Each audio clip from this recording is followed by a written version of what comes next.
Baik, kita bisa mulai. Selamat pagi. Assalamualaikum warahmatullahi wabarakatuh. Waalaikumsalam warahmatullahi wabarakatuh. Amin. Ini partisipan kita sudah sampai 20 mahasiswi. Biasanya kita sekitar 20, 21, 22, 23 maksimal ya. Ya, sambil kita tunggu, kita langsung mulai.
Pak, mic-nya mati.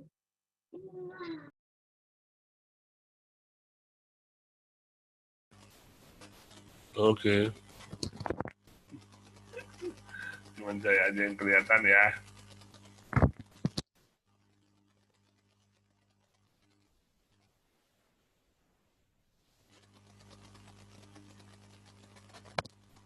Ya.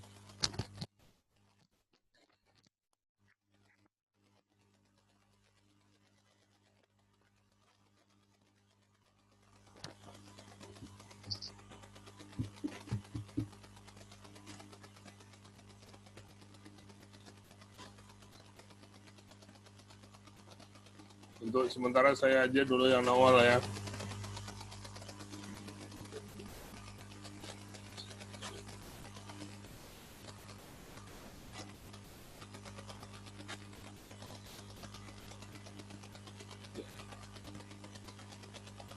Oke, sistem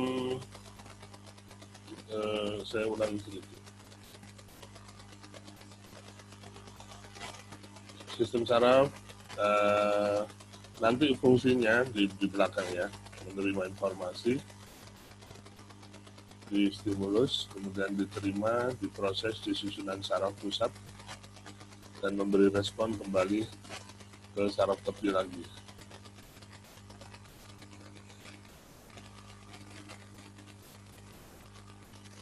Ini selnya ada nukleus, ada dendrit, ada akson, ada sinap, kemudian badan sel, dendrit, akson, ada neurofibril, ada neurolema, saraf diselimuti atau dilindungi oleh mielin. Kemudian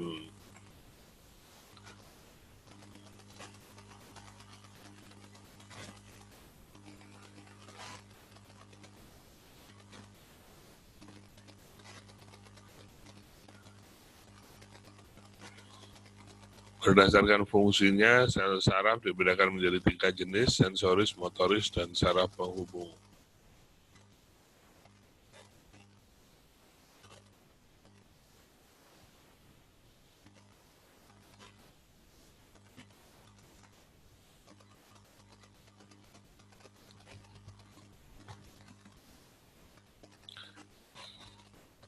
Oke, sesuai dengan fungsinya. Fungsi saraf sadar dan ada saraf bawah sadar ya. Bawah sadar ini bukan tak sadar ya, bawah sadar. Untuk saraf sadar dibagi menjadi susunan saraf pusat, susunan saraf tepi. Susunan saraf pusat mulai dari cerebrum, cerebellum, medulla oblongata, pons, kemudian sampai medulla spinalis di tulang belakang ya.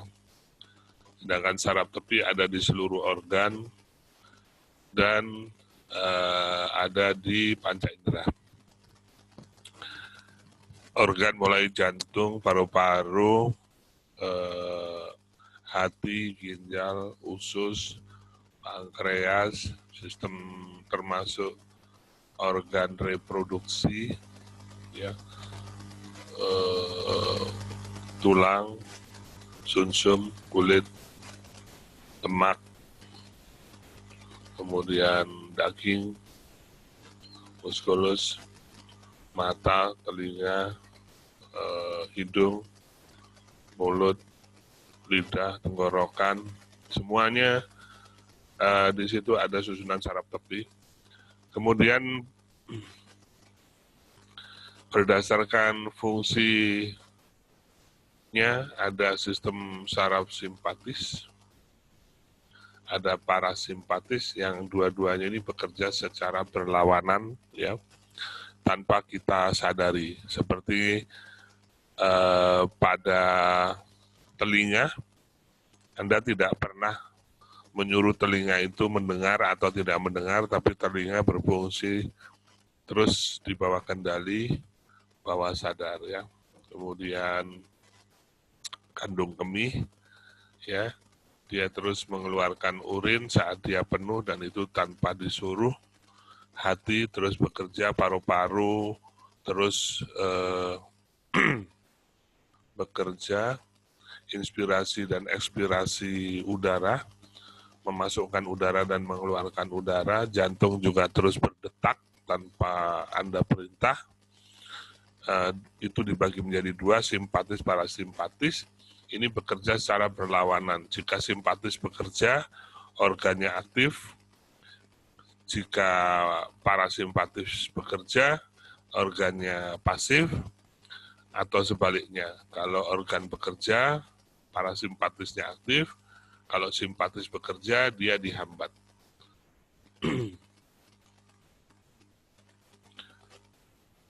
Anatomi otak, untuk tadi saya bilang, cerebrum, otak besar, cerebellum, otak kecil, pons, di depannya otak kecil, di bagian bawah, batang otak, kemudian medulla oblongata, di sini pusat pernapasan dan jantung ya. Kemudian di dalam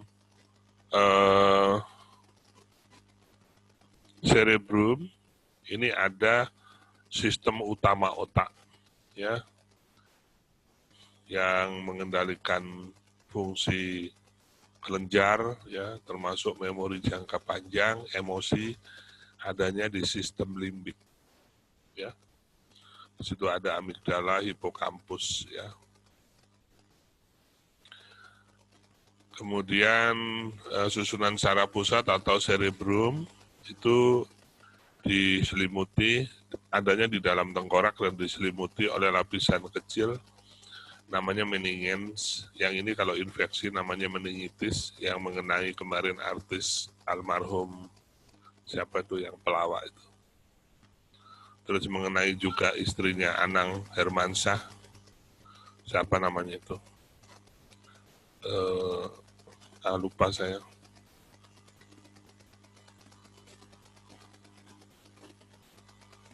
Ya, ini pembagian lapisan meningen, dura mater, arachnoid, pia mater. Ini lapisan meningen posisinya di sini, ya. Ini tulang, ini periosteum, dan ini kulit. Ini otak, Otak dibagi dua, ya, hemisfer kiri, hemisfer kanan, dan ini otak juga ada pembuluh darahnya.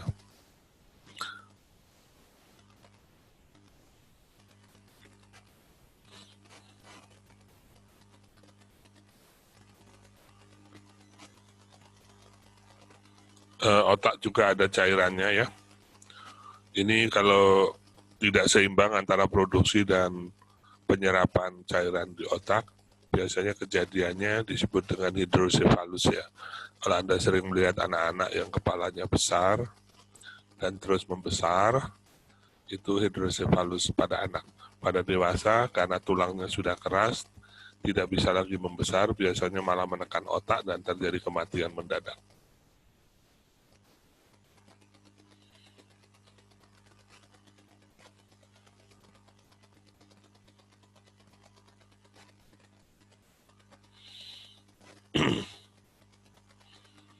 Ini gambaran otak.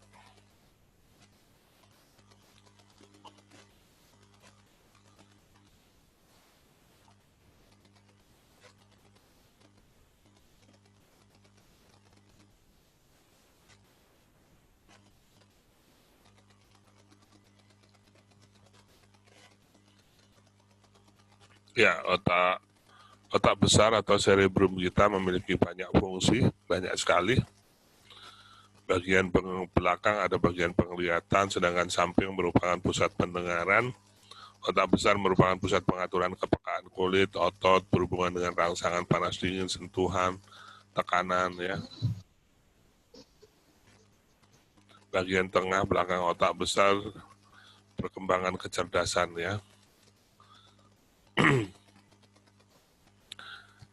Bagian tengah dan belakang ya. Ini untuk perkembangan kecerdasan seseorang.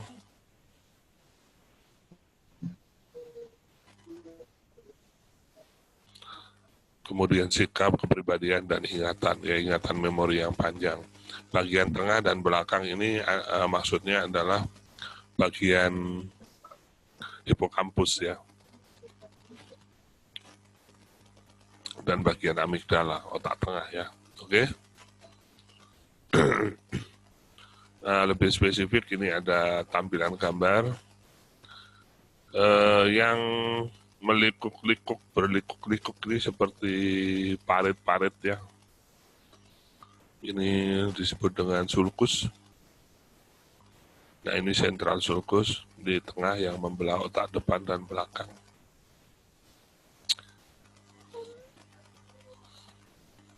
Ini speech area, namanya Broca's area. Ini kalau terkena gangguan, misalkan tumor, ya ini bagian depan, bagian frontal, tapi bagian samping ya. Ini kalau terkena stroke di daerah ini, maka pasiennya tanda-tandanya akan kesulitan bicara, gitu kan. Nah, kemudian di bagian otak frontal, oksipital, parietal, temporal, bagian parietal, bagian samping, ini ada general interpretatif ya. Jadi kita bisa menginterpretasi bunyi, musik, kemudian warna, kemudian kalimat, maksud tulisan, itu ada di sini kalau ini terkena gangguan, baik tumor maupun stroke, ini kita akan kesulitan melakukan interpretasi, general interpretasinya. Jadi kita akan kebingungan dengan tampilan orang. Kalau terjadi gangguan di sini disebabkan karena tumor atau karena nekrotik disebabkan oleh stroke, maka akan terjadi gangguan interpretasi. Jadi orang senyum, pasiennya malah menangis, gitu ya. Orang mengucapkan salam, pasiennya malah sedih, gitu. Karena gagal membuat interpretasi terhadap stimulus yang masuk. Stimulus yang masuk diterima oleh mata, senyuman orang, kemudian diproses di dalam otak karena otaknya terjadi gangguan, maka proses di dalam otak terganggu, general interpretatifnya terganggu, tidak bisa menginterpretasi maksud orang lain, maka kemudian terjadi interpretasi yang salah. Oke. Nah, secara umum ini dibagi menjadi 4 lobus: frontalis, parietalis, occipitalis, dan temporalis. Untuk daerah occipital belakang, ini visual image, visual recognition of object ya. Jadi mengimage warna dari pandangan mata itu ada di sini. Makanya kalau ada orang jatuh membentur lantai bagian belakang, maka kemudian matanya berkunang-kunang ya. Kemudian ini cerebellum, otak kecil. Ini fungsi keseimbangan. Di tengahnya ada jembatan namanya farol. Kalau yang besar ini cerebral ini di tengahnya, ini dibagi dua, hemisfer kanan, hemisfer kiri. Hemisfer kanan mengatur tubuh anggota gerak sebelah kiri, hemisfer kiri mengatur anggota gerak sebelah kanan, dan fungsinya sebagian ini berbeda. Ada jembatan namanya corpus callosum, kemudian terjadi persimpangan saraf namanya amigdala. Oke. Di sini di pons, di medulla oblongata ini di bagian paling bawah, ini mengatur pusat pernapasan dan jantung. Ya. Kemudian pusat panas di pons.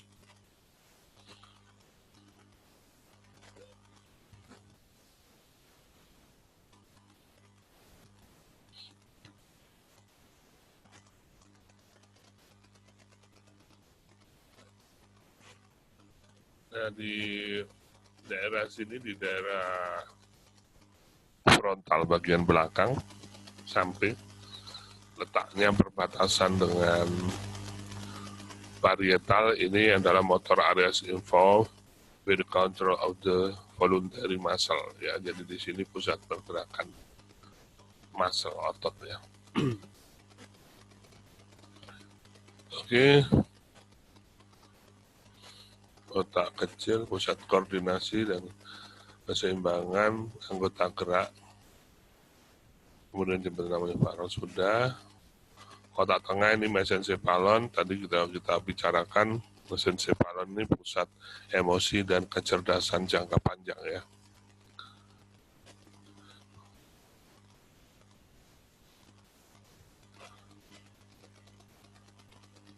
Bagian atas otak tengah ini merupakan pusat refleks mata dan pusat pendengaran.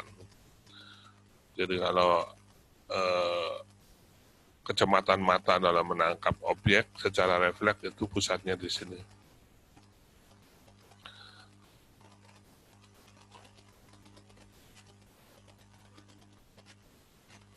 Ini tadi sudah saya bicarakan, medulla oblongata. Ini fungsinya sangat vital ya, mengatur pernapasan, denyut jantung, suhu tubuh, serta pusat pelebaran dan penyempitan pembuluh darah.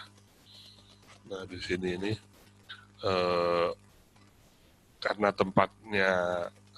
karena fungsinya sangat vital itu, maka tempatnya dilindungi di bagian dalam dan bawah. Jadi kalau terjadi benturan, maka yang terkena adalah bagian frontal, occipital, parietal, dan temporal ya. Di bagian ini terlindungi karena di bagian tengah ya. Bersyukur kepada Allah Subhanahu wa taala, Tuhan memberikan desain otak secara anatomi ini sungguh sangat sempurna. Jadi kalau kita terjadi benturan, mungkin saja memori kita, fungsi-fungsi area Broca tadi, area bicara ya, area interpretasi baik warna dan lain-lain itu bisa saja terganggu, tapi jantung, pusat jantung dan pernapasan itu masih, dan suhu ya, dan pembuluh darah itu masih terlindungi karena terletak di bagian dalam dan bawah.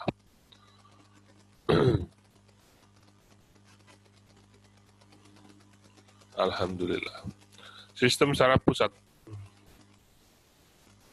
khusus untuk tulang sistem saraf pusat ini sampai dengan medula spinalis yang berada di dalam sumsum tulang belakang ya. Ini tugasnya adalah menghubungkan impuls dari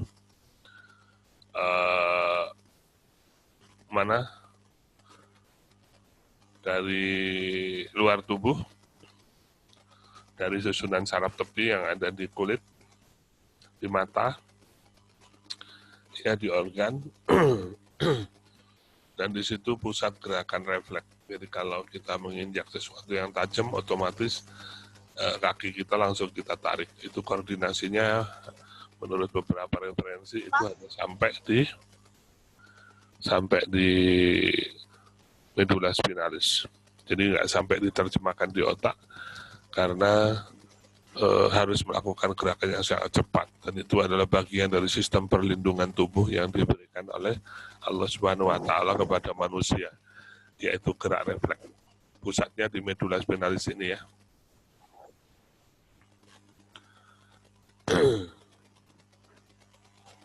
Oke.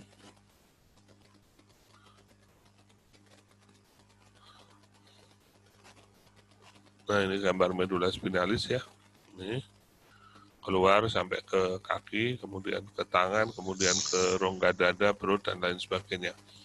Saraf yang keluar lewat medula spinalis ini ada 32 ya, namanya disebut dengan saraf spinal. Sedangkan saraf yang langsung keluar dari otak, terletak di area wajah, ya, ke mata, pipi, hidung, telinga, dan lain-lain itu disebut dengan saraf 12 ya.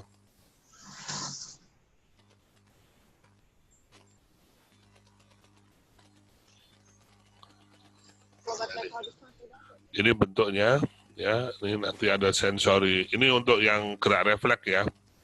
Ada stimulus yang diterima di bagian panca indera misalkan mata atau di kulit, dibawa masuk, kemudian harusnya dibawa ke otak dulu ya. Tapi untuk gerak refleks ini langsung lompat sinyalnya, lompat ke sini dan langsung menggerakkan tubuh kita untuk menghindari bahaya. Oke. Oke, untuk susunan saraf tepi. Saraf tepi terdiri dari saraf yang berada di luar sistem saraf pusat ya. Saraf pusat tadi kita udah sepakati ada otak ya. Otak isinya cerebrum, hemisfer kanan, hemisfer kiri. Kemudian otak tengah atau amigdala. Kemudian ada otak kecil, kemudian ada medula oblongata dan pons. Itu adalah otak pusat. Nah, sedangkan otak tepi itu adanya di luar daripada medula spinalis tadi ya. Ada di seluruh organ dan adanya di panca indera. Artinya sistem saraf tepi merupakan saraf yang menyebar pada seluruh bagian tubuh melayani organ seperti kulit, persendian, otot, ya, saluran darah lain-lain, dan panca indera ya. Menurut asal atau hubungannya, sistem saraf tepi dibedakan menjadi saraf kranial dan saraf spinal ya. Tadi sudah saya bilang otak yang keluar dari otak langsung, saraf yang keluar dari otak langsung sekitar wajah itu namanya saraf 12 atau saraf kranial. Krani itu otak ya, kepala, jadi langsung dia keluar dari kepala, adanya di sekitar kepala. Kemudian spinal itu maksudnya adalah dari kata spinalis, jadi sarafnya itu keluar dari medula spinalis. Oke, ada saraf kranial 12 dan ada saraf spinal 32 jumlahnya. Oke. Untuk saraf kranial karena terletak di sekitar kepala dan wajah ini langsung mempersarapi ya panca indera, misalnya mata, telinga, hidung, ya. Kemudian mempersarapi kelenjar tertentu dan otot-otot sekitar wajah dan mata. Jumlahnya ada 12.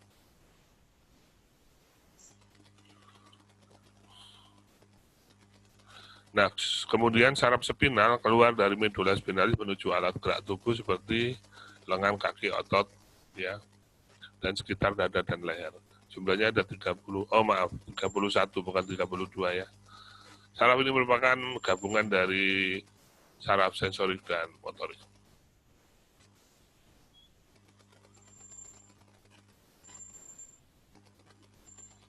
Oke, saraf kranial ada 12. Oke.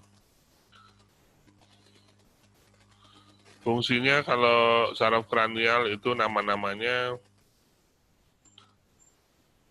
yang pertama nervus olfactorius, ini fungsinya penghidu. Jadi kita bisa tes orang dengan suruh tutup mata, kasih bau yang dia kenal, bau yang sudah ada dalam memorinya ya, ngetesnya itu. Misalkan bau mangga, bau pisang, tapi matanya ditutup, ya. Atau bau kulit jeruk, gitu ya. Kalau dia bisa menyebutkan, kasih kulit jeruk, suruh tutup mata, dia bilang, bau apa nih? Jeruk, katanya kan. Oke, berarti nervus olfactorius normal. Untuk nervus 2, optikus, ya. Fungsinya tajam penglihatan dan lapang pandang. Ya, ini untuk dites ketajamannya dengan visus dan lapang pandang, ya. Kemarin waktu masuk Akbit, nanti yang belum dites penglihatan dan lapang pandang, mungkin belum tahu, tapi yang sudah dites kesehatan di Akbit dengan ketajaman penglihatan, visus, dan lapang pandang, udah tahu ya. Kemudian nervus 3, 4, dan 6 ini jadi satu. Semuanya ini motorik ya. Tugasnya menggerakkan bola mata, konstruksi pupil, membuka dan menutup mata. Jadi tesnya ini pakai senter kecil ya, diarahkan ke pupil, apakah otot pupilnya melebar, menyempit ya. Kalau otaknya terganggu, maka pupilnya tidak bereaksi. Ini kondisinya bisa koma dalam atau sudah meninggal, disebut dengan kematian. Ya.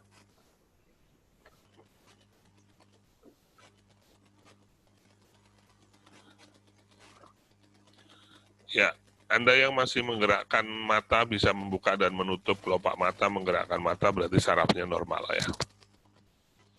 Kemudian nervus yang kelima, tadi gabungan 3 neuro tadi, 3, 4, dan 6, sekarang yang 5, trigeminus ya. Fungsinya sensoris wajah. Sensoris wajah ini bisa ditutup matanya, kemudian ini fungsinya selain rasa raba, nyeri, suhu, ya otot pengunyah. Jadi bisa dipegang di samping mata. Coba Anda pegang otot di sampingnya bola mata kiri dan kanan. Ya, coba Anda mengunyah. Ada nggak gerakan otot di situ? Pegang, ototnya dipegang. Otot masseter samping mata ya. Terus Anda mengunyah. Ada otot yang bergerak? Ada, Pak. Ada ya. Ada, Pak. Oke, itu namanya musculus masseter di bagian temporal samping ya. Itu untuk mengetes tentang nervus yang kelima. Kemudian sensoris wajah. Nanti Anda pejam mata, kemudian goreskan sesuatu yang lembut seperti bulu ayam. Ya, digoresin di wajah. Kalau Anda tutup mata dan Anda ngerasa ada sesuatu yang menempel dan bergerak, itu berarti nervus limanya normal ya. Kemudian nyeri dan suhu ya, bisa dilakukan dengan sesuatu yang agak tajam sedikit seperti pulpen. Anda pejamkan mata. Anda bawa pulpen nggak? Bawa pulpen atau pensil. Nah, tutup matanya, kemudian ya itu tutup matanya, kemudian nanti orang lain disuruh menyentuhkan tajamnya ujung pulpen atau pensil itu di sekitar wajah. Tesnya matanya ditutup, kemudian ditanya. Tajamnya disentuhkan dulu ke kulit, ditanya. Tetap matanya dipejamkan. Apakah ada sesuatu yang menempel atau ada sesuatu yang tajam? Nah, kalau jawabannya iya berarti nervus 5 sekitar wajah, untuk nyerinya normal. Ya. Tapi yang ngetes orang lain ya, karena Anda kan harus tutup mata. Kemudian suhu. Kemudian suhu. Untuk suhu ini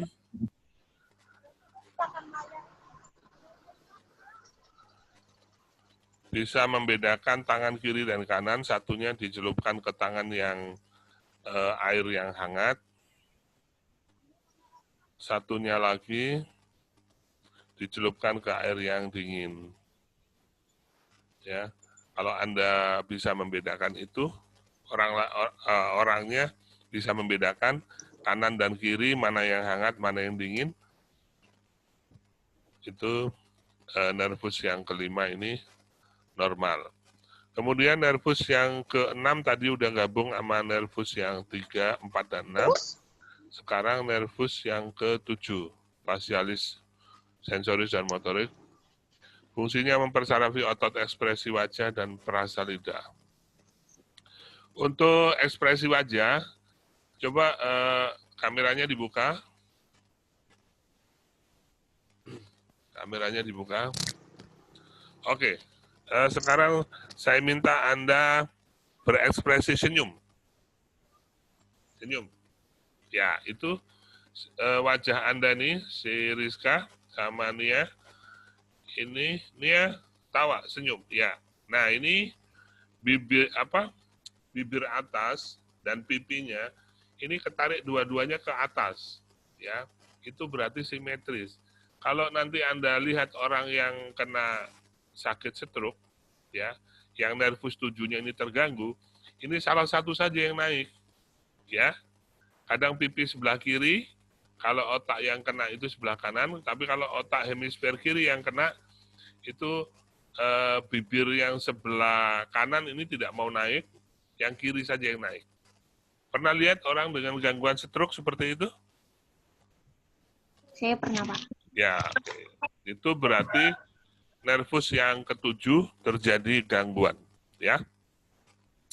Kemudian perasa lidah, ini seperti tadi, waktu tes fungsi penciuman, ya, untuk perasa lidah juga sama, tutup matanya, suruh julurkan lidah, kemudian dia harus dites dengan rasa yang sudah dia kenal.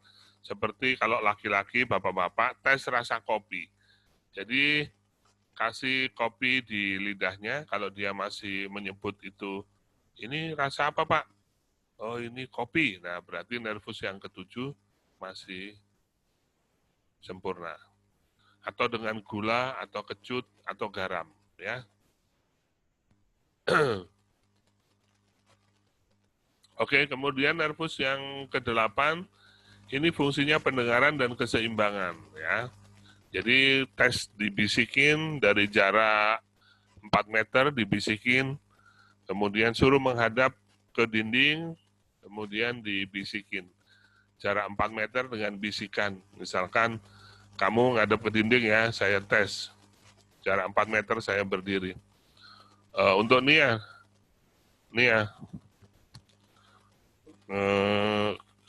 kita tes ya Nia ya. Iya, Pak. Pendengaranmu tuh masih bagus apa enggak?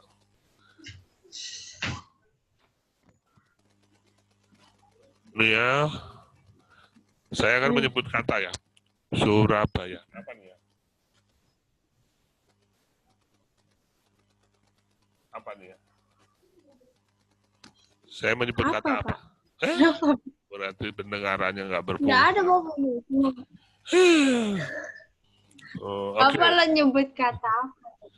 Rizka, tes pendengarannya.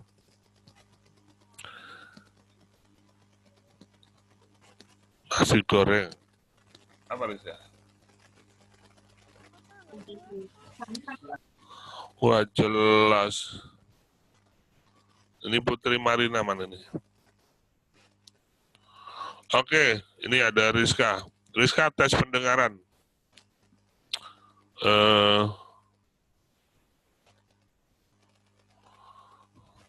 Mana tadi Rizka hilang? Pak, Rizka yang mana? Rizkanya ada. Mana Rizka tadi?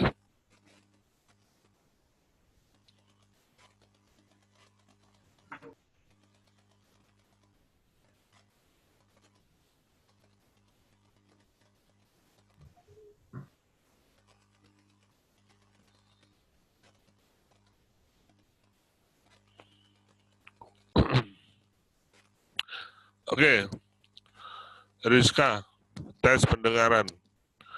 Ikan asin. Apa ini? Ikan asin tuh, kalau ikan asin tahu dia orang makanannya. Ya, berarti nanti seperti itu ya, pasiennya suruh duduk atau berdiri menghadap dinding, lalu kamu jarak 4 meter atau 6 meter, kamu berbisik. Nah, kalau dia bisa mendengar dengan baik, bisa mengulangi kata-kata yang kamu minta, berarti pendengarannya baik. Yang kedua, keseimbangan. Keseimbangan, ini ada yang rumahnya keramiknya sudah terpasang?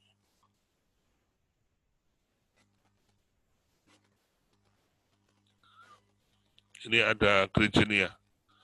Grigenia, coba kamu jalan mengikuti satu alur keramik.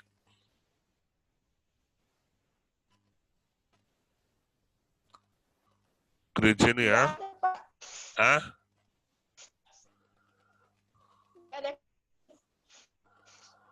Oh.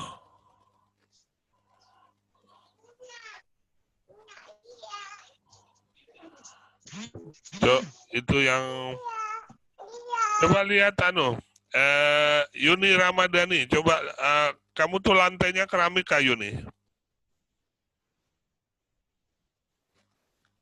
Lantai rumahnya keramik. Halo. Bukan. Plester aja ya. Siapa yang rumahnya keramik? Bukan.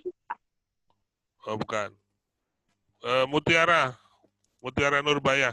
Lantai rumahmu keramik kah? Bukan. Enggak, Pak. Ah. Bukan. Siapa yang lantai Saya, rumah? Pak. Siapa? Hapsa. Hapsa, lantai rumahmu keramik ya? Iya, Pak. Coba kamu berdiri. Berdiri, Hapsa. Berdiri. Ya, berdiri. Sudah, Pak. Nah, kamu jalan ikuti satu barisan keramik, tidak boleh ke samping. Ikuti satu barisan keramik saja. Ya, bisa? Bisa ya? Bisa. Kakimu tidak nyebrang ke keramik sebelah kan? Enggak. Nah, itu berarti kamu punya keseimbangan. Jadi nanti untuk ngetes pasiennya, untuk oke, kembali ke tempat. Oke, untuk ngetes nervus ke-8, keseimbangan, pasiennya harus kamu pegangin, ya, dipegangin pasiennya, terus diajak jalan mengikuti satu jalur keramik. Nah, kalau dia miring-miring, mau belok, berarti keseimbangannya terganggu. Tapi ingat, ini sangat berbahaya, karena pasien dengan gangguan keseimbangan ini risiko jatuh. Karena berisiko jatuh, maka harus kamu pegangin. Ya, ikatkan dulu kain di bagian perutnya, untuk kamu bisa pegangin. Atau kalau laki-laki dia pakai celana dan pakai ikat pinggang, itu kamu pegangin kiri dan kanan. Jadi kamu agak di belakangnya pasien, pegangin kiri dan kanan, kemudian tes jalan. Kalau dia bisa mengikuti satu jalur keramik, berarti dia seimbang. Begitu ya. Selanjutnya adalah nervus yang ke-9, glossopharyngeus. Ini fungsi sensoris sekaligus motoris. Yang kedua adalah vagus. Jadi 9, 10 ini fungsinya mempersarafi faring dan refleks muntah dan menelan. Biasanya untuk kasus stroke atau terjadi tumor di otak yang mengganggu nervus yang ke-9 dan ke-10, ini pasiennya akan susah menelan dan tidak ada refleks muntah. Kalau refleks muntah ini, suruh dia buka mulutnya, Kemudian masukkan sebuah benda ke dalam mulutnya, dorong ke dalam. Coba kamu tes, pakai pensil, buka mulutnya. Buka mulutnya, pakai pensil. Halo, buka mulutnya.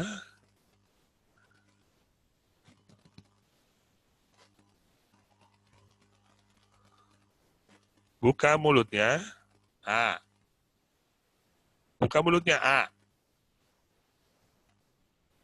Buka mulutnya lebar-lebar, A. Masukkan pensil ke dalam. Masukkan pensil ke dalam pelan-pelan, sampai muncul keinginan untuk muntah.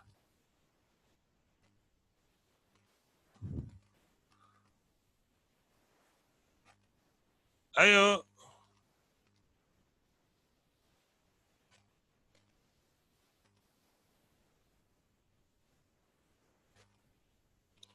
Oke. Alfiona, buka mulutnya. Lebar-lebar. Ah, ya. Buka mulut lebar-lebar, masukkan pensil ke dalam mulutnya. Masukin lurus, lurus, lurus, lurus. Ah. Ah.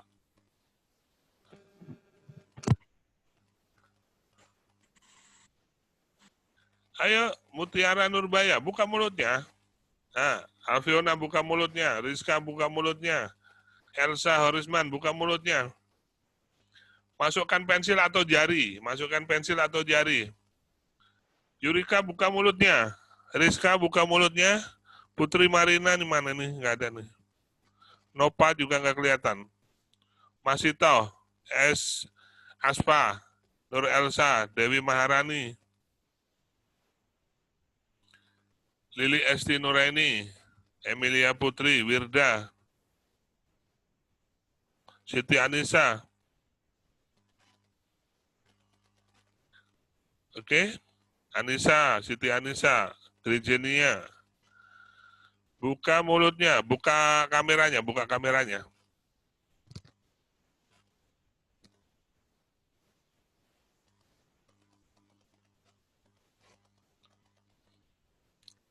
Halo, Siti Anissa, Emilia, Lili, dan semuanya, tolong buka kameranya.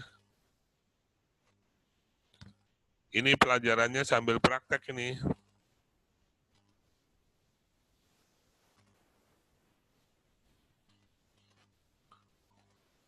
Berarti ini mungkin nggak ada orangnya nih ya. Siti Anissa, Emilia Putri, Dewi Maharani, Nur Elsa.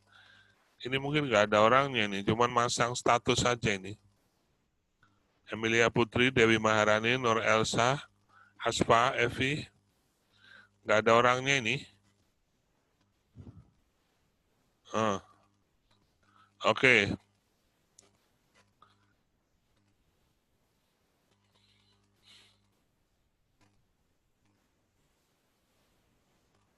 Oke. Ini tinggal Siti Anissa ini belum ada. Siti Anissa tolong buka kameranya.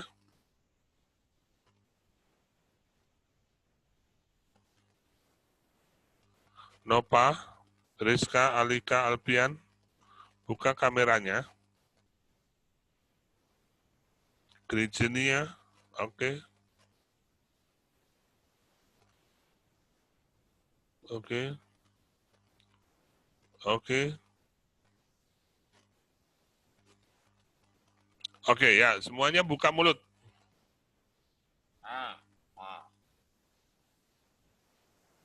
Buka, lalu masukin pensil atau jari.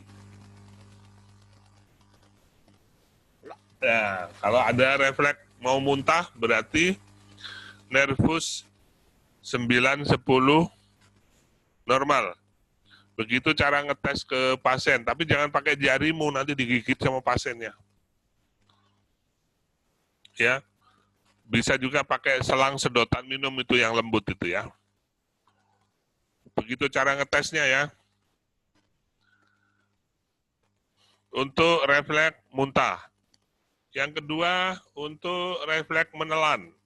Refleks menelan ini untuk pasien dengan gangguan paring,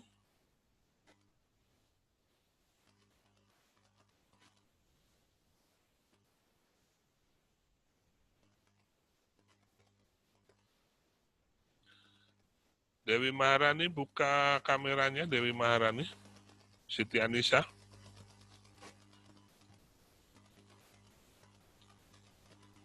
Dewi Maharani. Oke, Dewi Maharani. Dewi Maharani. Oke. Siti Anissa nih yang belum. Untuk refleks menelan, pertama-tama pada pasien yang baru beberapa hari terkena stroke, kemudian dia dipasang sonde, diberikan makanan lewat selang.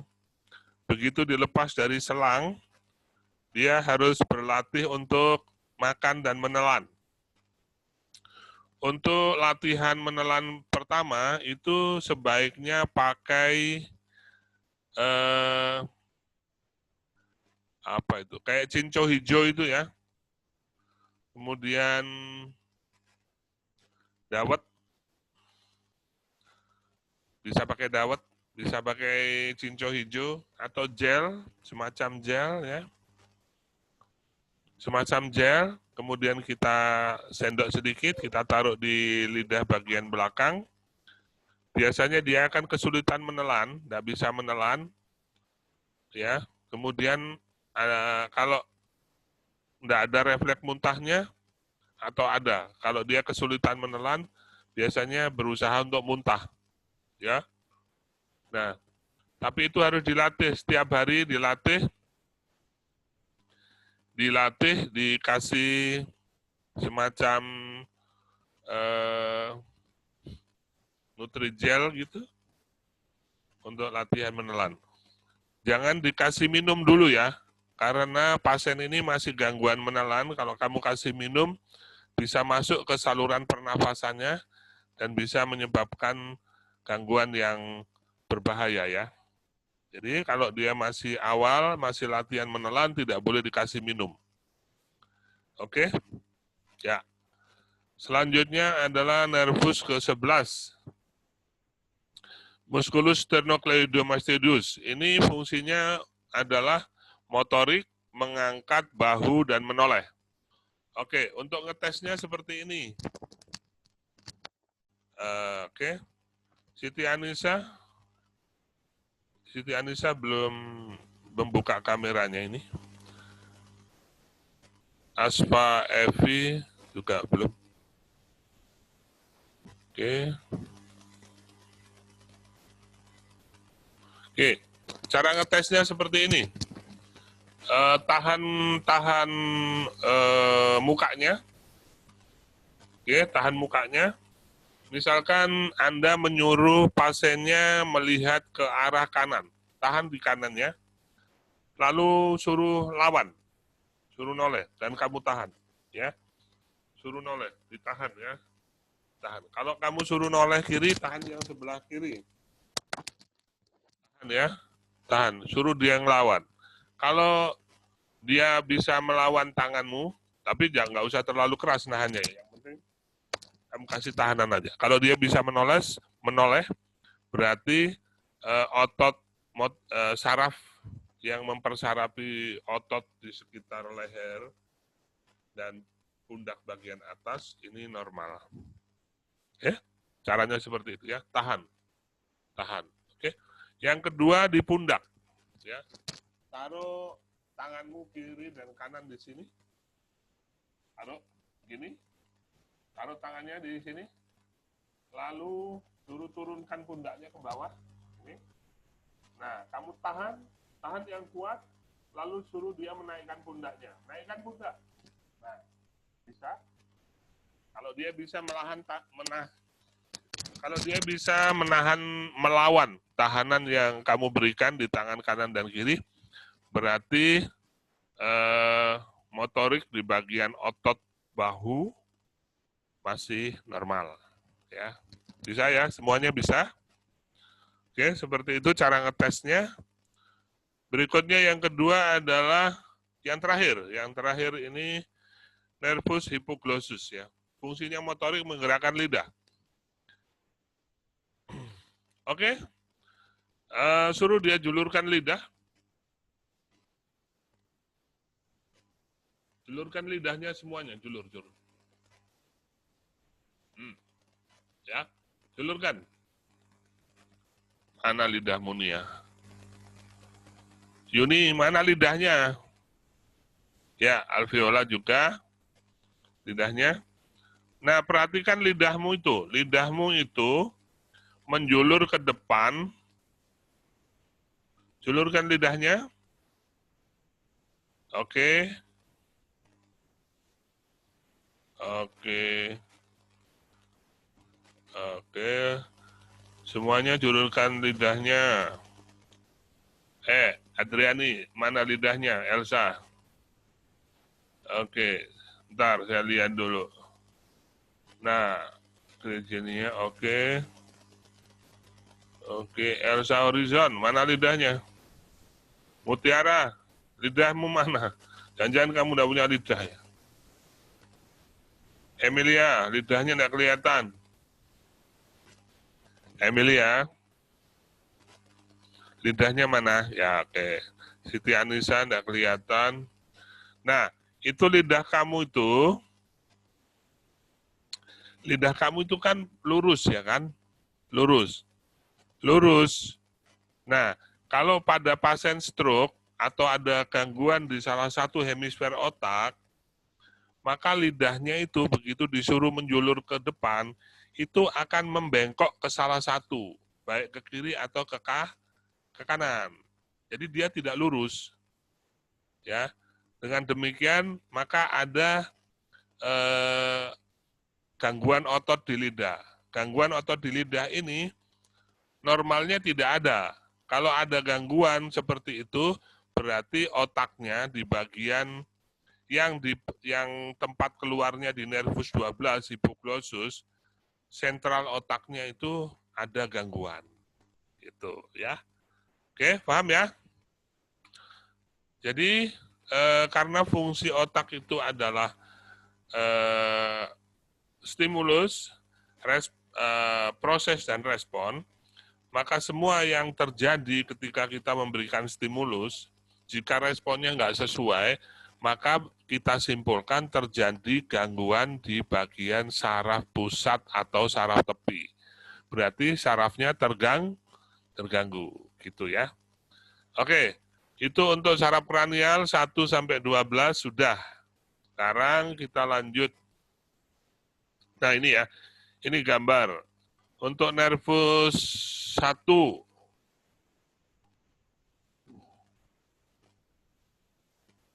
olfaktorius, nervus 1, olfaktori. Ya. Pusatnya di sini, kemudian di sini.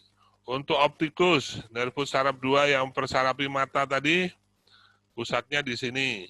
Untuk 3 yang menjadi 1 tadi, 3, 4, dan 6, itu pusatnya di sini.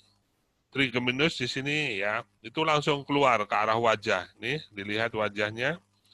Untuk nervus yang kelima, trigeminal. Ya, trigeminus. Ini keluarnya di sini, di bagian wajah. Untuk facialis di sini ya. Untuk nervus 8, keseimbangan adanya di telinga. Dan seterusnya sampai ke yang ke-12 tadi ya. Oke. Nah, sekarang saraf spinal ada 30. Nah, ini ada perbedaan tadi 31, ini 32. Oke, nggak masalah. Ya. Untuk saraf spinal ini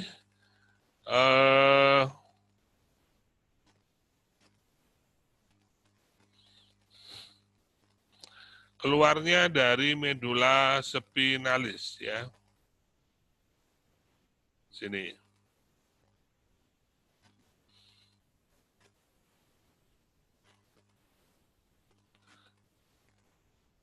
Ini ada mempersarapi organ-organ ya.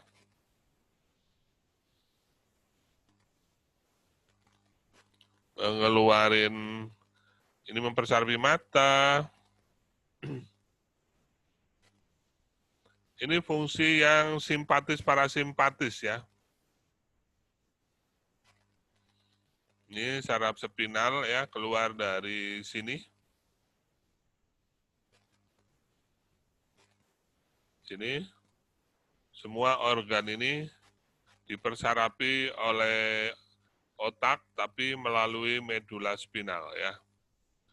Contohnya yang paling bawah ini dari spinal lumbalis. Di lumbal sini mempersarapi usus besar, ginjal, bladder, dan seksual organ seksual, baik laki-laki maupun perempuan. Kalau terjadi trauma di sini, misalkan di bagian belakang, bawah, tulang belakang, ini kita jatuh, terduduk, kemudian patah, maka di sini medula spinalisnya rusak, maka yang terjadi adalah bisa saja dia kencing nggak ngerasa. Ya. Kencing nggak ngerasa, gangguan ginjal, gangguan seksual organ, gitu ya, di sini. Kalau di sini sarafnya kejepit, ya bisa saja gangguan di sini juga. Ya, pernah dengar istilah saraf kejepit? Nah, kalau sarafnya terjepit, ya itu kalau sarafnya terjepit di sini, maka saraf yang keluar dari sini terganggu, maka organ di sekitar situ akan terganggu juga. Gitu ya. Paham ya? Paham. Oke. Nah, selain dua saraf itu, ada istilah saraf sadar, saraf bawah sadar atau saraf otonom. Ini saraf. Ini tadi yang kita bicara tentang simpatis, parasimpatis, ya. Saraf yang ini tadi, yang di atas, yang ini, yang mempersarapi organ, ini ada yang simpatis dan parasimpatis. Oke, misalkan yang mempersarapi paru dan jantung, ini dikendalikan oleh saraf autonom atau saraf bawah sadar. Kalau yang keluar sini mempersarapi tangan, itu saraf sadar. Tangan kita digerakkan kalau kita memang ingin menggerakkan. Misalkan saya mau menggenggam atas perintah saya mau melepaskan genggaman atas perintah saya. Itu berarti saraf sadar. Oke? Kemudian saya mau nunjuk hidung saya. Nah, ini saraf sadar. Mau ngupil. Oke? Ini namanya saraf sadar. Oke? Atau mau ngambil makanan yang ada di sela gigi. Nah, ini namanya saraf sadar. Oke? Kita yang nyuruh. Nah, ada lagi yang keluar dari sini, dari medula spinalis, ini masuknya bawah sadar, mempersarapi organ bawah sadar. Perintahnya bawah sadar, artinya tidak dalam pengaruh sadar saya. Meskipun saya tidur, dia tetap berfungsi. Itu namanya saraf bawah sadar, istilah lainnya adalah saraf autonom. Autonom berasal dari kata autonomi, mengatur dirinya sendiri. Nah, saraf bawah sadar itu dibagi dua. Oke, kita lihat di sini ya. Nih, saraf otonom atau sadar terdiri atas saraf simpatis dan parasimpatis. Kedua sistem saraf ini bekerja saling berlawanan. Nih, oke, sama-sama dia mempersarapi pupil, ya. Sama-sama pupil ini dikendalikan oleh saraf bawah sadar untuk mengatur cahaya yang masuk ke dalam mata. Jika saraf yang bekerja adalah saraf simpatis, maka pupilnya melebar. Jika dikendalikan oleh parasimpatisnya lagi aktif, maka simpatisnya terhambat. Ya, tidak melebar, tapi malah berkontriksi atau mengecil. Gitu ya.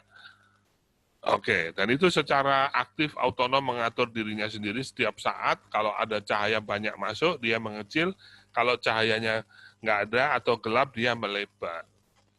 Oke, kemudian contoh lain adalah air liur. Nah, air liur. Ada yang nggak punya air liur? Nggak mungkin ya. Semuanya punya air liur. Buktinya mulutnya basah ya. Coba telan air liurnya. Apa rasanya? Nggak ada rasanya ya. Kalau ada rasa, Rasanya hambar. rasanya hambar. Ya karena kamu nggak makan. Nah, air liur ini akan kalau saraf yang aktif sedang bekerja di bagian sekitar lidah ini adalah parasimpatis, ya, maka air liurmu akan keluar. Contohnya, kamu kasih makanan, kasih permen di dalam mulut, maka segera parasimpatis berfungsi, kemudian banyak air liur yang keluar di sekitar mulut, ya. Nah, kalau lagi nggak ada apa-apa di dalam mulut, maka diambil alih oleh saraf simpatis. Mulut dan sekitar mulut, lidah tidak memproduksi saliva atau tidak memproduksi air liur. Kita pas jalan, tiba-tiba terciumlah gorengan ikan asin. Direspon oleh saraf sensoris di sekitar hidung, dibawa ke otak, diidentifikasi itu adalah makanan, kemudian secara otomatis parasimpatif di daerah mulut bekerja, tiba-tiba mulut sudah ada produksi air liur. Gara-gara apa? Gara-gara bau ikan asin. Nah, atau tiba-tiba kita nonton di YouTube seorang chef memperagakan masak, ya, itu ditangkap oleh stimulus di mata, kemudian dikirim ke otak, diidentifikasi sebagai makanan. Anda ingat makanan itu rasanya enak, kemudian secara otomatis parasimpatis mengambil alih saraf sekitar mulut, maka keluarlah air liur hanya dengan melihat makanan. Gitu. Berbeda dengan saya, karena saya laki-laki, begitu lihat perempuan cantik langsung keluar air liur ya. Bercanda ya. Oke, begitu ya cara kerjanya, simpatis parasimpatis ya. Di jantung juga begitu, kalau saraf otonom parasimpatis lagi aktif, jantung, kalau ini tadi kalau parasimpatis di liur, itu kalau parasimpatis aktif itu malah memproduksi liur, tapi kalau jantung, kalau parasimpatifnya aktif, itu jantungnya lambat berdetak. Ya. Kalau simpatis yang aktif itu cepat berdetak, ya, simpatis. Nah, kalau gaster atau lambung, itu kalau simpatisnya aktif, itu malah terhambat kerjanya. Kalau parasimpatis aktif, itu malah aktif. Ya, aktif. Misalkan pagi tadi jam 8 kamu biasa sarapan, maka setiap jam 8 pagi, itu parasimpatis mengambil alih. Lambung kamu langsung aktif. Nah, ketika aktif, ini juga memproduksi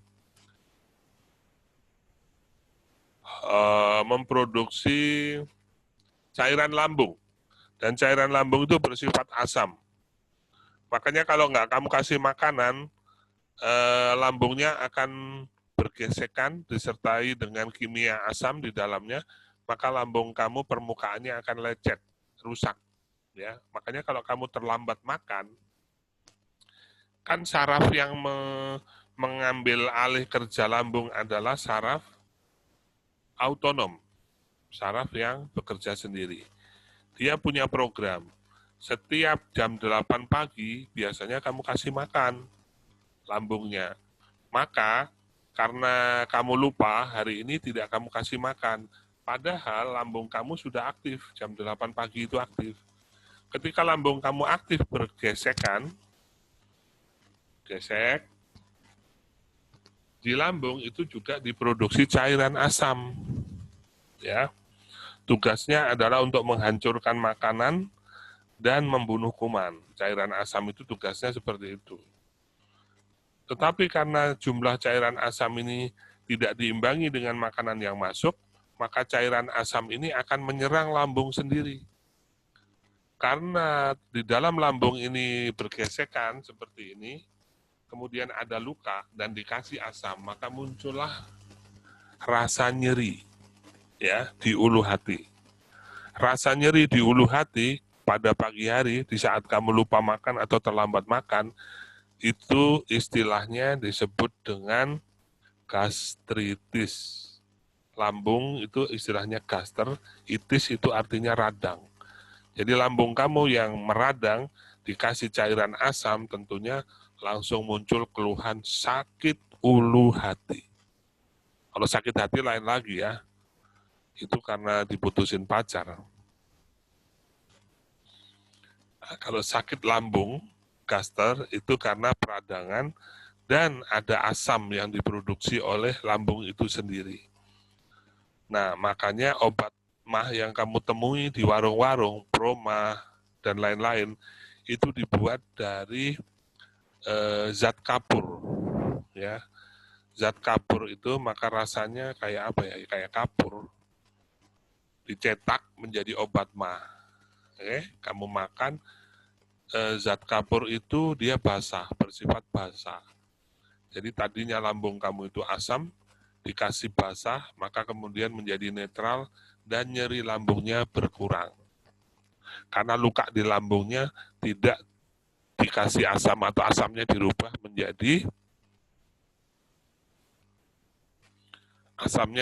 menjadi basah oleh obat mah yang kamu makan. Sehingga nyeri lambungnya hilang. Apakah luka lambungnya hilang? Tidak. Tidak hilang. Kecuali kamu obati dulu ya. Sering-sering kamu minum obat yang basah ya untuk mengurangi asam, kemudian makan yang teratur ya. Nah, lama-lama lambung kamu akan menyembuh. Tapi kalau kamu lupa makan lagi, kemudian dia terjadi gesekan lagi, dikasih asam lagi, rusak lagi ya. Nah, makanya seringkali sakit mah itu berulang ya. Karena sering lupa makan. Jadi kalau bisa jangan terlambat makan. Kalau biasa kamu makan jam 8, kemudian pada hari itu kamu sibuk, maka kamu kasih dulu semacam snack ringan yang agak manis seperti saya ya. Nah, itu dimakan untuk menetralisir cairan asam dan ada sedikit makanan untuk melapisi lambung supaya tidak ketemu antara lapisan lambung satu dengan yang lain. Ada makanan di tengahnya. Nah, gitu ya. Itu cara kerjanya seperti itu. Kenapa dia bergerak sendiri Pak jam 8? Karena sarafnya otonom. Dia bergerak sendiri. Siapa yang memerintahkan? Otak. Dari mana otak tahu? Memori. Ya, memori otak itu terekam sendiri setiap jam 8 ada makanan. Oke, makanya makan dengan teratur ya. Meskipun kalau tidak makan besar, pada jam tertentu yang biasanya kamu makan dan itu sudah terekam di memori otak, usahakan makanan ringan dulu masuk ya. Makanan ringan itu seperti bulu ayam ya, ringan ya. Oke, saya paham ya. Sampai bawah seperti itu ya. Sampai bawah seperti itu. Nah ini yang bawah ini ya, yang bladder sama rektum. Bladder sama rektum. Kalau kamu lagi di luar ruangan pada saat ini, ya kencingnya nggak mau keluar. Karena kencing otakmu tahu bahwa kamu sedang ada di ruangan. Ya, meskipun pingin kencing. Yang membuat pingin kencing adalah saraf tepi yang ada di sekitar kandung kemih. Jumlah cairannya mencapai 200 cc, maka dia akan mengirim sinyal ke otak bahwa ada isi banyak di dalam kandung kemih. Otak memerintahkan tahan dulu karena masih kuliah. Otak tahu, ya. Tapi begitu kamu melangkah ke kamar mandi, ya, dan itu saraf yang bekerja adalah parasimpatis. Begitu kamu mengikuti perintah otak, berjalan ke kamar mandi, lalu kamar mandinya kamu kunci, maka simpatis mengambil alih. Ya, simpatis mengambil alih, membuat otot-otot di sekitar bladder berelaksasi. Lalu air kencing di dalam kandung kemih akan mengalir keluar. Nah, begitu ya. Begitu juga rektum, ya. Selama kamu belum masuk ke toilet atau di tempat yang aman, ya, meskipun tidak di toilet, misalkan di sawah gitu ya. Jika otak kita sudah mengidentifikasi aman, maka baru ini berkebalikan dengan bladder. Kalau bladder, kalau simpatis mengambil alih, itu dia ototnya berrelaksasi dan air kencing bisa keluar. Tetapi kalau rektum, ya, buang air besar, kalau simpatis mengambil alih, justru dia kontriksi, tidak mau keluar. Tapi justru dia kalau sudah diambil parasimpatis, baru otot-otot rektum berrelaksasi dan feses bisa keluar. Ya, jadi ini pekerjaannya bisa berbalik-balik, ya, berbalik-balik. Seperti itu penjelasan untuk saraf autonom bawah sadar yang terbagi dua atas simpatis dan parasimpatis. Oke, ini gambar lain, sekedar melengkapi penjelasan saja. Oke, sekarang kita masuk ke korteks cerebri. Korteks cerebri, otak cerebral cortex, otak utama yang menjadi pembeda antara manusia, mamalia, dan reptil adalah banyaknya cerebral cortex. Ini ditutupi oleh hemisfer, menutupi hemisfer. Hemisfernya ada dua, kanan dan kiri. Ini tugasnya adalah mengatur perilaku yang sangat kompleks, ya. Semuanya diatur di situ. Setiap lobus, ada 4 lobus sudah kita bahas. Itu yang sudah kita bahas tadi.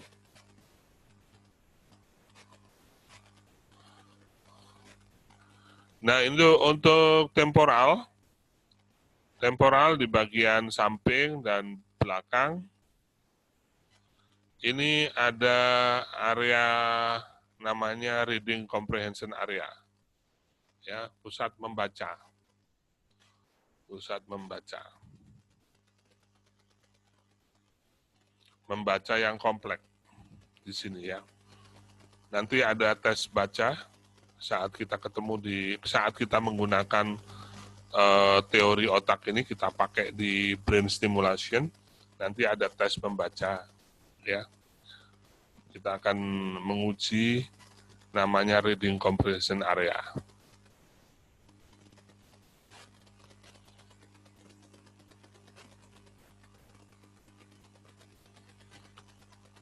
Nah, untuk kita ngomong seperti saya sedang ngomong ini ya. Untuk ngomongnya sendiri, kemampuan untuk membuat vokal omongan itu adanya di motor speech, di area Broca. Tapi untuk sensori, ya, omongan, itu adanya di Wernicke, di bagian temporal. Kalau speech Broca itu adanya di frontal, ya. Ini sudah saya jelasin tadi. Hemisfer kiri dan kanan bekerja berlawanan di ekstremitas kanan, di bagian ekstremitas karena persilangannya disebut diskusasio piramidalis, sudah sering saya sebut. Jadi kiri dan kanan ini nanti menyilang di daerah diskusasio piramidalis, dan hemisfer kiri dan kanan itu berlawanan, ya, berlawanan. Makanya kita sering kita nanti kalau teori otak ini kita pakai di brainstem, kita akan menguji hemisfer kiri dan kanan ini akan bertumbukan di jembatan. Makanya gerakan senam di brainstem itu harus berlawanan antara belahan kanan, ya, motorik kanan dengan motorik kiri. Ini kita beri perintah yang berlawanan dalam satu waktu. Maksudnya adalah untuk memberi stimulasi pada otak hemisfer kanan dan hemisfer kiri secara bersamaan. Karena otak kita kan terbelah dua, hemisfer kanan, hemisfer kiri. Ya. Nah, terjadi persimpangan di sini, di diskusasio piramidalis. Nah, kemudian di antara hemisfer kiri dan hemisfer kanan ini ada jembatan. Ya. Apa nama jembatannya? Masih ingat?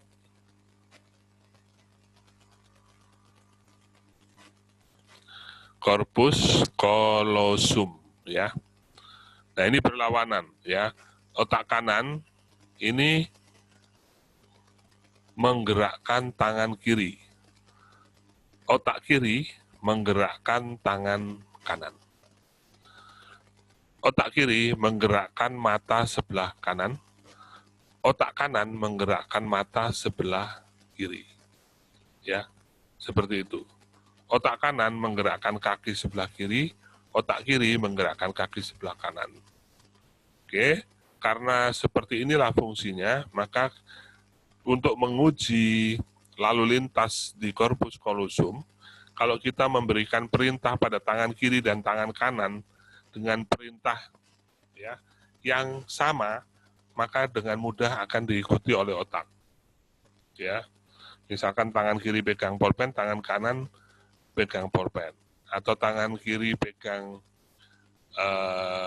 dada, tangan kanan pegang dada, itu gampang, ya, gampang. Tapi ketika tangan kanan disuruh pegang dada, tangan kiri disuruh pegang lutut, secara bersamaan dengan perintah yang berbeda, maka terjadi tumbukan lalu lintas di corpus callosum, sehingga terjadi kesulitan, ya.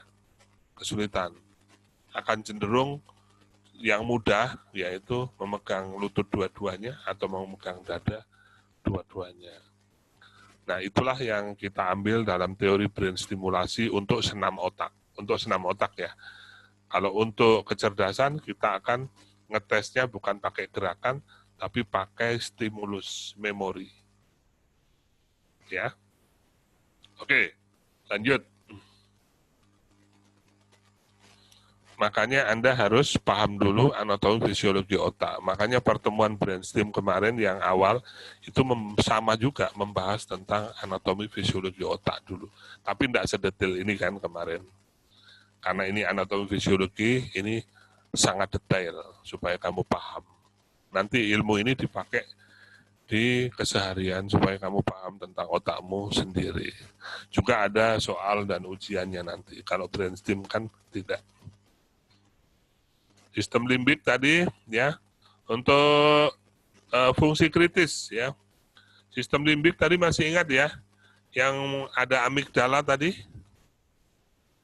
Halo, sistem limbik masih ingat? Nih, ya, yang otak bagian tengah, ya, tengah dan dalam. Ini sistem limbik. Oke, ada front, thalamus, hipokampus, amigdala, hipotalamus, dan olfactory bulb. Nah, fungsinya ini sangat vital. Karena sangat vital, maka alhamdulillah Allah Subhanahu wa taala menaruhnya di tengah. Menaruhnya di tengah. Kalau terjadi gangguan di daerah ini sangat berbahaya, ya. Sangat berbahaya.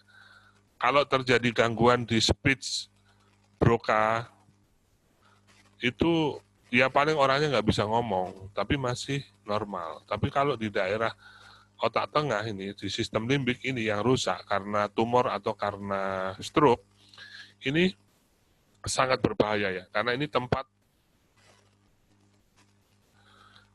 tempat memori luar biasa, ya, ingatan yang sangat ini. Jadi kalau ada orang stroke kemudian dia lupa namanya, lupa istrinya, lupa anaknya, kemungkinan besar yang rusak otaknya itu bagian sistem limbik. Dan itu berbahaya sekali kalau orang lupa istrinya. Ya, dia bisa pergi ke istri orang lain. Ya kan? Kemudian fungsi kritis ini yang mau ditarget oleh brainstem. Kita kan latihan brainstem untuk memaksimalkan fungsi kritis di bagian sistem limbik. Bagaimana fungsi kritis dari otak itu mampu memberikan analisa-analisa. Jadi kalau kamu dikasih soal-soal tentang analisa, ada kasusnya, ada analisa, ada pasiennya yang perlu dianalisa, itu menggunakan sistem limbik. Ya, ini yang mau kita target. Jadi Anda tidak hanya mengingat pelajaran, tapi mampu menggunakan fungsi kritis dari otak, ya, yang pusatnya ada di sistem limbik. Ya. Nah, kalau kamu sudah fungsi berpikirnya kritis, itu biasanya kalau ada materi seperti ini, kamu langsung menganalisa dan kamu menyimpan banyak sekali pertanyaan. Kalau setelah pelajaran kamu nggak ada nanya sama sekali, berarti otak kritis kamu belum berjalan. Ya, belum jalan. Dan itu bahaya. Karena kamu nanti ujian bidan di kompetensinya itu yang diuji adalah kemampuan kritisnya. Kenapa kemampuan kritis yang diuji, otak kritisnya? Karena nanti ketika berhadapan dengan pasien yang berfungsi itu otak kritis, bukan otak hafalan, ya, bukan otak hafalan, tapi otak kritis, menghubungkan satu data ke data lain, lalu dianalisa datanya, lalu dibuat diagnosa, lalu Anda membuat rencana tindakan, lalu melakukan tindakan, sambil melakukan tindakan Anda melakukan evaluasi, dan itu melibatkan otak kritis. Itu sebabnya kalau Anda tidak kritis, dijamin Anda pasti mengalami kesulitan saat praktek kebidanan, dan dijamin juga Anda tidak lulus saat uji kompetensi. Kalaupun lulus itu sifatnya kebetulan, ya. Kalau belum kritis. Makanya di Akbid Permata itu ditambahkan materi brain stimulasi atau menstimulasi otak. Supaya apa? Supaya muncul otak yang kritis. Oke. Nah, kemudian memori. Ini memori penting dari semua yang terjadi dalam hidup kamu ada disimpan di sini. Ya. Dan memori ini dibagi dua, memori sadar, memori bawah sadar. Memori jangka pendek, memori jangka panjang, gitu ya. Memori jangka pendek itu kamu hafalin semalam, besok ujian bisa. Tapi ditanya 2 minggu lagi hilang. Tapi kalau memori jangka panjang, dalam waktu bertahun-tahun masih ingat. Itu memori jangka panjang. Ya. Dan ini yang menjadi target kecerdasan yang sesungguhnya adalah memori jangka panjang itu. Kemudian apresiasi pengalaman, ya, pengalaman masa lalu diputusin pacar, ya, kemudian diberi hadiah oleh nenek, jatuh dari sepeda waktu belajar sepeda, itu semuanya disimpan di sini, ya. Pengalaman yang bahagia maupun pengalaman yang sedih, ya. Kemudian motivasi, nah ini juga penting, ya. Maka salah satu target dari brainstem itu adalah munculnya soft skill. Di dalam soft skill itu ada emosi dan motivasi. Jadi keinginan untuk sukses, ya. Kemudian respon emosi yang baik, ya, pengendalian emosi itu disimpannya di sini, ya, di sistem limbik ini, ya. Nanti ini akan dipakai di namanya soft skill, ya, keterampilan yang soft, keterampilan yang terkait dengan self-aware dan self-management, ya. Juga social aware, ya, itu nanti di sini. Nah, hipokampus juga berperan aktif dalam mekanisme stres, ya. Jadi ketika Anda sedang tegang, itu sistem limbik inilah yang mengendalikan. Bagaimana Anda mengurangi ketegangan, ya. Ada di sini. Ini bentuknya di dalam otak bagian tengah, ya, disebut otak tengah. fungsinya sangat vital tadi itu ya.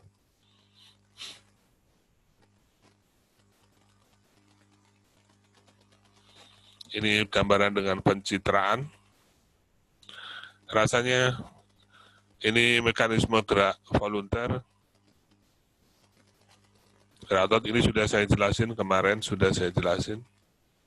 Oke, selesai. Oke, nah saat selesai ada perasaan bahagia, senang. Rizka, saat selesai kalau kamu nggak bahagia, berarti otak tengahnya rusak. Emosinya nggak ada. Kalau ada sesuatu yang membahagiakan harus senyum. Sesuatu yang membahagiakan itu kalau pelajaran yang membosankan selesai, ya kan? Nah, kalau seperti itu emosinya normal. Kalau emosinya normal berarti fungsi otak tengahnya, ya, fungsi amigdala, sistem limbiknya normal, ya. Bisa tersenyum, bisa bahagia, bisa juga menangis, bisa juga marah, ya. Nah, itu sistem limbik yang mengendalikan. Oke. Masih standby. Masih standby. Lilik menghilang, Dewi menghilang, Mutiara menghilang, Nopa menghilang, Rizka menghilang, Siti Anissa menghilang, Masitoh menghilang. Oke. Oke. Yurika menghilang, Dewi menghilang.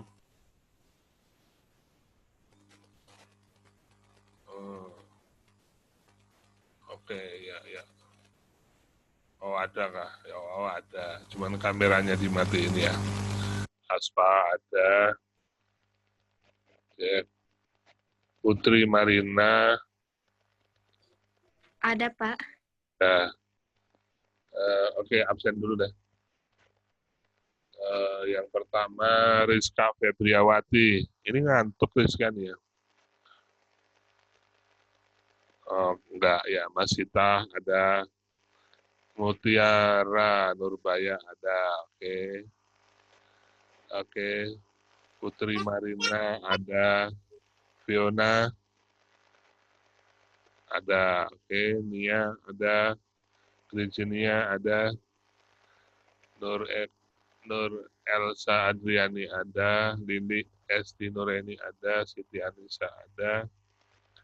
Yurika Plastika ada. Yuni Ramadhani. Halo, Yuni Ramadhani, halo. Yurika Plastika. Ada. Oke. Ada, Pak. Dewi Maharani ada. Elsa Horisman ada. Rizka ada. Rizka Putri Marina ada. Nova ada. Yuni Ramadhani. Yuni Ramadhani.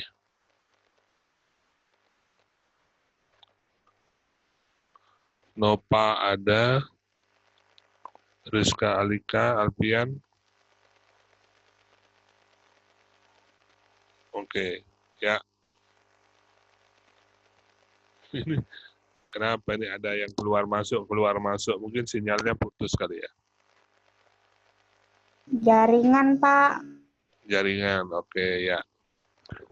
Oke, sampai di situ siapa yang mau bertakun?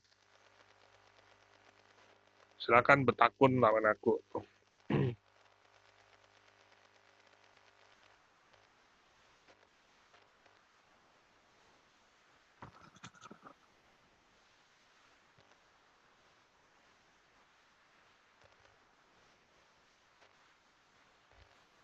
Pak, PowerPoint yang tadi bisa dikirim kah? Ya, nanti dikirim lewat Gojek. Kok Gojek, Pak? Nanti dikirim lewat apa? Nanti dikirim sama si pennya suruh menghubungi Ibu ya, Ibu Tri ya. Oh, iya. Saya nggak bisa. Saya bisanya ngirim makanan. Mau, Pak. Kenapa malu? Koordinator anatomi fisiologi Ibu Tri kan? Sipennya mana sipen? Oke. Ada 3 Pak scan-nya. Sipennya ada 3 ya, nanti menghubungi Ibu Tri ya. Ini sudah direkod, ini saat kita pelajaran sudah direkod, jadi nanti recordingnya bisa dikirim.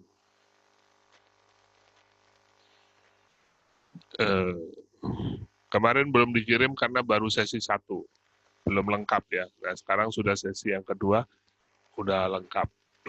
Untuk anvis otak, udah tinggal Anda yang memberikan stimulus berulang-ulang ke otak Anda. Kemudian kalau tidak paham, tanya sama saya. Kalau sudah paham, simpan di memori jangka panjang sehingga tidak lupa-lupa. Karena ini sangat penting Anda kuasai otak ini, karena kalau Anda menguasai otak ini, berarti Anda menjadi manusia yang sesungguhnya. Kalau Anda tidak menguasai otak ini, Anda hanya sebagai manusia yang tidak sesungguhnya. Ya, tidak sesungguhnya. Anda menjadi makhluk mulia, terhormat, pintar, hebat itu karena diberikan otak. Tapi kalau otak ini tidak Anda kekuasai, maka kecerdasan, kehormatan itu tidak Anda bisa capai. Ya. Untuk menyadarkan tentang pentingnya memahami otak dan bagaimana meningkatkan fungsi otak, sudah saya siapin di brain stimulasi. Oke. Ya, ada pertanyaan kada? Kalaunya kada ada, kita tutup. Pak, Nia mau tanya, Pak. Boleh, silakan. Jangan ketawa. Apa itu, di mana kalian ini bisa bercanda? Satu rumah kah? Adik saya. Pak, kenapa kalau orang pusing tuh, bagian belakangnya tuh sakit malah pilih lehernya tuh dibunyiin gitu, nah Pak? Itu karena sarafnya kah apa gimana tuh? Oh iya. Kan katanya kalau lehernya dibunyiin tuh kan katanya nggak boleh. Takutnya apa kemarin? Patah, takutnya patah entah lehernya katanya gitu. Ya, kalau sering digerak-gerakkan dan gerakannya terlalu ekstrim, itu bisa merubah struktur susunan susunan tulang vertebra. Ya. Kalau tulang vertebranya itu susunannya berubah, maka medula spinalis, ya, saraf pusat yang ada di dalamnya, maupun saraf yang keluar dari medula spinalis, di sela-sela dari tulang belakang itu bisa kejepit. Ya kan? Tapi kalau menggerakkannya itu lembut-lembut dan bagus-bagus, itu malah bagus ya untuk menjaga elastisitas dari tulang belakang. Makanya ada gerakan-gerakan senam, olahraga itu malah bagus, ya, membuat tubuhnya menjadi menjaga kelenturan dan kestabilan susunan tulang belakang. Tapi nggak boleh dilakukan gerakan yang terlalu ekstrim dan mendadak.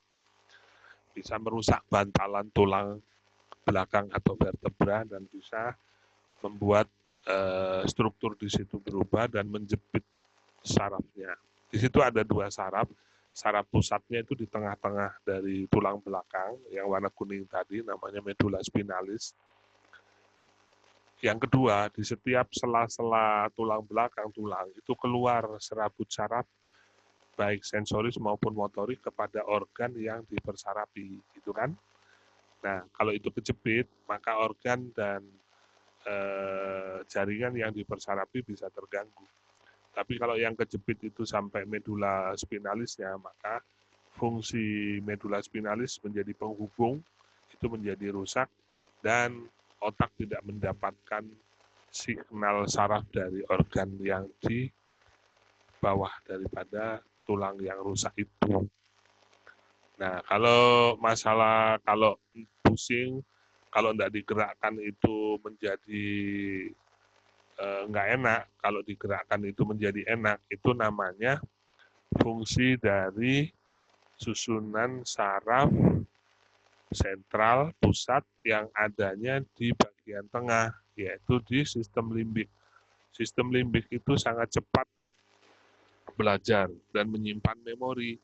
Jadi kalau Anda terbiasa menggerakkan leher, dan itu Anda ulang-ulang, itu akan disimpan di bawah sadar. Kalau Anda tidak gerakkan, itu akan muncul namanya ketagihan. Seperti menggerakkan jari sampai bunyi, menggerakkan leher sampai bunyi, ya. Itu disimpan di dalam memori sistem limbik karena kebiasaan. Ya, ingat tadi ya, fungsi saraf otonom, paham kan? Nah, contohnya tadi saya kasih contoh lambung. Anda diberikan makan oleh orang tua setiap pagi, dan itu bertahun-tahun. Maka kemudian disimpan di susunan saraf pusat di bagian limbik menjadi memori jangka panjang. Diingat terus setiap jam 8, itu usus dipersiapkan oleh otak, karena sebentar lagi ada makanan yang datang. Gitu. Jadi masalahnya adalah di pembiasaan. Ya, pembiasaan kemudian direkam di bawah sadar di dalam sistem limbik. Kalau itu tidak dilakukan, maka akan terjadi semacam ketagihan. Nah, ketagihan itu bisa muncul dengan berbagai gejala seperti pusing, ya. Kalau nggak digerakkan pusing, Pak. Nah, itu karena satu masalahnya adalah ketagihan. Nah, yang kedua, kalau itu dilakukan dan otak itu cenderung belajar, maka kalau digerakkan sedikit, nanti lama-lama minta digerakkannya itu ekstrim, semakin ekstrim, semakin ekstrim, semakin ekstrim. Itu kenapa orang narkoba itu semakin hari semakin meningkat dosisnya, karena otak seperti itu cara kerjanya. Makin hari makin tinggi, makin tinggi, makin tinggi, makin tinggi.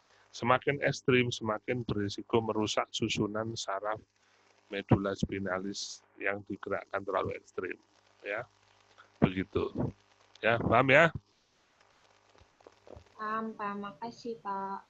Ya, sama-sama. Ada lagi?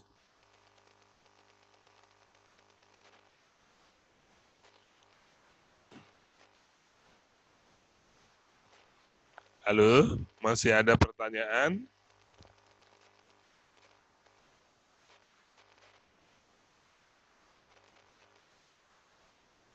Ada lagi pertanyaannya atau cukup? Cukup ya? Ya, terima kasih atas perhatiannya hari ini. Ini sudah direcording,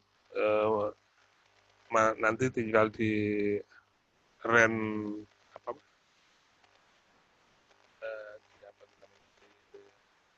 render dulu ya. Habis itu nanti kalau sudah jadi baru dikirim ke SIPEN. Terima kasih, selamat siang. Untuk belajar sesuatu yang baru ini, saya aja perlu bertahun-tahun untuk menguasai ilmu otak. Maka Anda jangan berharap dengan sekali, dua kali mendengar atau membaca Anda paham. Itu kalau dalam teori otak kita kemarin, itu menyalahi cara kerja otak. Jadi otak kita itu pertama-tama untuk mengenal sesuatu yang baru itu nggak suka, ya nggak suka. Kemudian Anda kasih stimulus terus menjadi suka, nanti lama-lama menjadi paham, lama-lama menjadi cerdas, lama-lama bisa melahirkan teori dari sistem otak yang sudah Anda pahami, sama seperti saya yang melahirkan teori brain stimulation dan teori soft skill. Ya, begitu cara kerja memang sistem otak kita. Jadi jangan frustasi bagi ada yang belum mengerti, terus berikan stimulus, hanya perlu pembiasaan saja, lama-lama malah Anda nanti kecanduan, ya, kecanduan untuk membaca dan memahami materi tentang syaraf. Ya, terima kasih. Assalamualaikum warahmatullahi wabarakatuh. Waalaikumsalam warahmatullahi wabarakatuh. Bapak keterangan.